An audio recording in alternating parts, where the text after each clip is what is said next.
Hey friends, this is Life Coach Rich. This video is how to find a soulmate. So I've got a few different tips for you. Let's focus on becoming a person like you would want. Focus on becoming a person like you would want.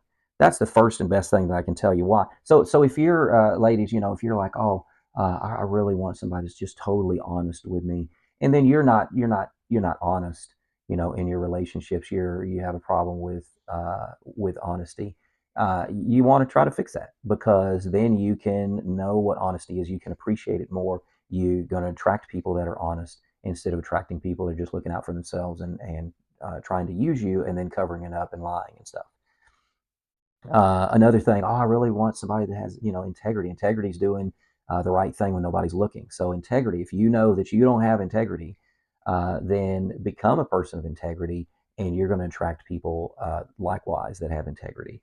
So that's the first thing. Focus on becoming a person like you would want to have a relationship with. Second is I would say know them for a long period of time. What's a long period of time? Maybe 6 months or a year or something like that.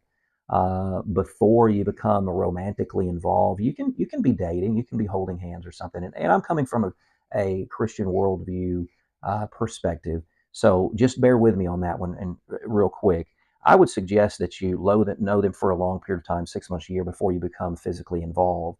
And so even kissing, that once you kiss, then it pulls you towards other things quickly. And so then you start, what's knowing them, what's the benefit of knowing them for a long period of time before you become more involved? It's because you're seeing them in different circumstances. You're seeing them in different circumstances. You're seeing them in different situations. You're seeing them with different people. You're discovering the true character of someone. You don't know the true character of somebody in just by knowing them a week. The first week, month, they're going to be putting on plenty of fronts and putting their best foot forward. You don't see them angry. You don't see them, speaking to different people.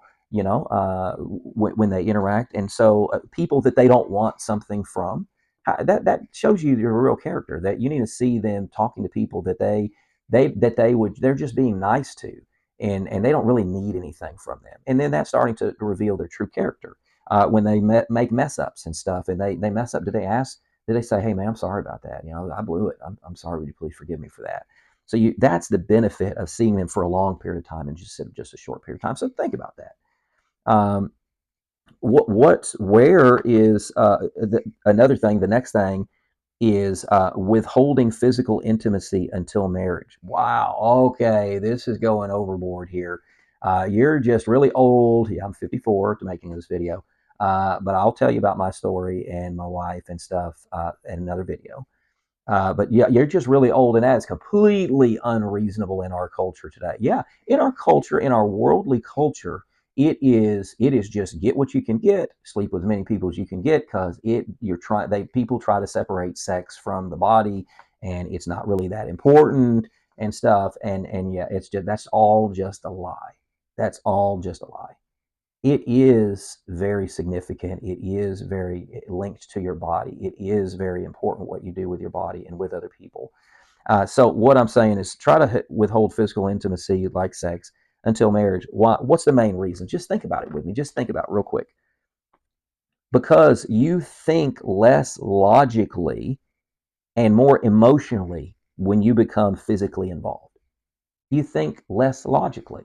You're just going to kind of ignore some red flags because, after all, man, we're just on this emotional high and everything is going good, and we've been kissing and we're getting closer and we're got a lot of intimacy going. Oh, now all of a sudden they're sleeping together, and wow, this is just so new, and so it's just so amazing. And you really don't even know the depths of that person. You don't know what makes them tick. It's been too quick. And so you're just going to go on that emotional high. You're training yourself to only think about those emotional highs. You're training yourself that that's what a relationship is. And when a relationship starts getting a little hard, then you want to just quit. You don't want it. You're training yourself to not to commit to relationships. But you're committed emotionally already. You've given your whole self to that person. And especially for the women, they want that closeness and connection. It affects them because women are usually more emotional. It affects them a lot more emotion wise whenever they start having sex with someone. Why? because they're more emotional. They want that intimacy, they want that connection, and they think that that sex is the link to get it. But it's not. It's the character of the guy. It's how he treats you. It's all of that person leading the woman that really makes her feel cared about and valued. Not just a sexual relationship. That's just a lie to think that that's all you should be valued for. That's totally a lie. And then if you're withholding, another benefit of withholding physical intimacy until later, till marriage, till there's a commitment, is it reveals a person's character and moral commitment to God. It really kind of starts to reveal their motives. I've heard people say before, oh, when the girl puts on the brakes, hey, we're going a little too fast. We're not going to have sex till you put a ring on my finger. Whoa, the guy's out. That shows you that he all he wanted was your body. He did not care, even though he's trying to say nice things. He lusts you. He doesn't love you. Oh baby, I lust you so much. That's what he needs to be saying. Baby, I lust you so much. We need to get in bed together. That's what he means. He might say the word love. He doesn't love you if he's not willing to wait, if he's not willing to value you. And then we're not talking about here. We're not talking about, oh my goodness, he didn't pressure me to have sex on the first date or the second date. Oh, he is such a good man. No, he's not. No, he's not. That's not somebody you want to build a life with. He's pressuring you to have sex on the first date, second date. That's not somebody you want to build a life with. And then it goes back to my first point: is how do you find a soulmate? Focus on becoming a person like you would want to be with. You want somebody to value you, then you need to have value in yourself. You need to understand from the Bible that you're made in God's image and you have great value in just exactly how you're made.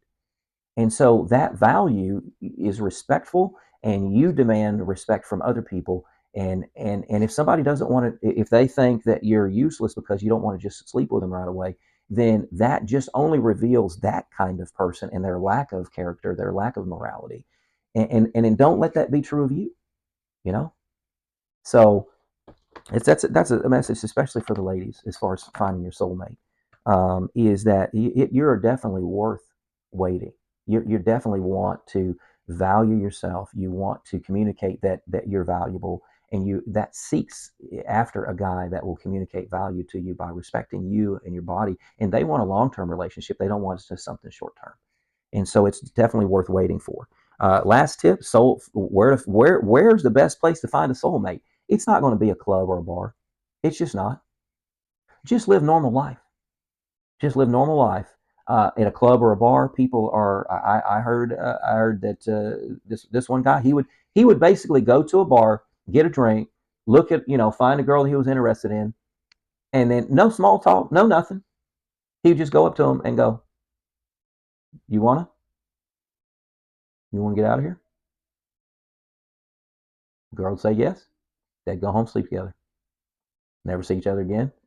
Same deal. Go the next time. Go to another girl. You wanna? Yeah. That's just temporary pleasure. So where you find a soulmate, just go about normal life.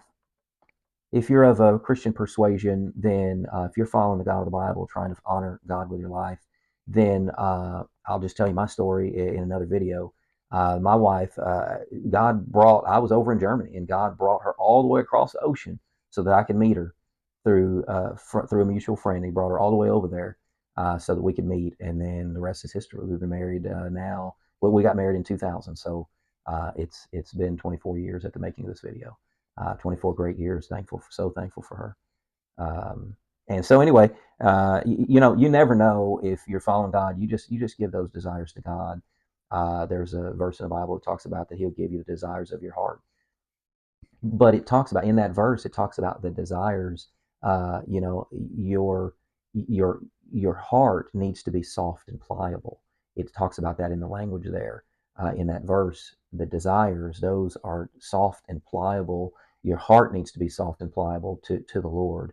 And so then He gives you those desires that are the desires of your heart that are in line with His desires for you. And so just quick hookups and stuff, that's not what He desires for you. That's not finding a soulmate. You want to find a soulmate, you can find healing and satisfaction and restoration and cleansing and life in Jesus. And that's the message I have for you today. Think about that. That's how you're going to, these tips, that's how you're going to find a soulmate, um, to truly last a lifetime and build something with that soulmate. You want to build something, you want to build a life with that soulmate, right? That's what I've done with my wife. And I'm so thankful for her. I'm so thankful that God brought her into my life. And she is my soulmate. She is amazing. And God brought her all the way over to Germany for us to meet and get married. And so we're just thankful for her, and I believe that for you as well. You entrust your life to God. You entrust your desires to Him. Your heart is soft and pliable, and you're God's gonna God's gonna give you life, and He's gonna fulfill the desires of your heart as you continue to give those to Him and trust Him for those fulfillments. So that's my encouragement to you today. None of us are perfect. We um, we we have to keep improving, guys. Thanks for watching. Please share, like, and subscribe. And this Life Coach Rich. We'll see you next time.